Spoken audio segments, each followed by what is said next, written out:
C'est l'heure du journal de l'Afrique. Soyez les bienvenus sur France 24 à la une ce soir. Ce nouveau front dans le nord du Rutshuru. Mais d'abord, cette information en provenance du Sénégal. Le Conseil constitutionnel a rejeté la date du 2 juin pour l'organisation de l'élection présidentielle, une date proposée par deux commissions réunies à l'issue du dialogue national. Le Conseil constitutionnel demande à ce que l'élection soit organisée avant le 2 avril, avant la fin du mandat de Macky Sall. Chaque jour est son lot d'horreur et de violence dans l'est de la République démocratique du Congo. Alors que les combats font rage à Nyanzale, tout s'accélère au Tchad à 2 mois de l'élection présidentielle et une semaine après la mort de l'opposant Yaya Dillo. Choguel Maïga, Premier ministre malien de transition, destitué de son poste de président du M5 RFP par une frange du mouvement.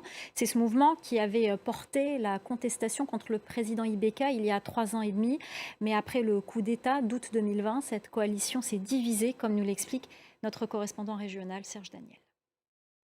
Et on continue de vous parler du Mali, direction Tombouctou. Chaque année, ses habitants célèbrent la restauration de la grande mosquée Djina Gareybert. C'est un monument construit au XIVe siècle et inscrit au patrimoine mondial de l'UNESCO.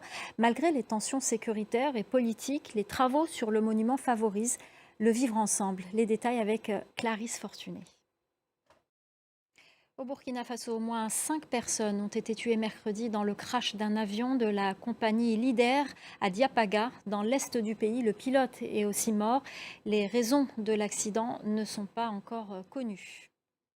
On vous parle ce soir de l'oléoduc Niger-Bénin. Sa mise en service a été annoncée par l'entreprise chinoise qui a géré le chantier. Une mise en service malgré les désaccords politiques entre le Niger et les pays de la CEDEAO.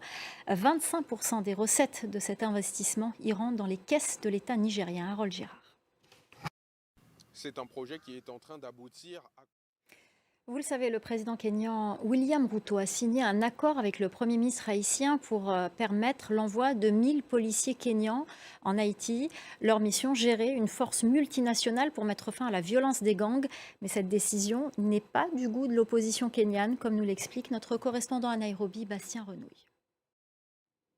J-2 avant l'ouverture des Jeux africains à Accra au Ghana. Le pays espère également s'en servir comme tremplin pour qualifier davantage d'athlètes pour les Jeux olympiques de Paris en juin prochain.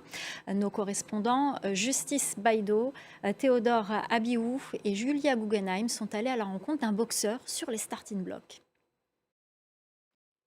Voilà, c'est la fin du Journal de l'Afrique. Un grand merci aux équipes en régie, à notre chef d'édition Khalid Doucet, à notre rédacteur en chef Stéphane Ballon. Merci à nos correspondants et merci à vous pour votre fidélité. Restez avec nous, l'info continue sur France 24.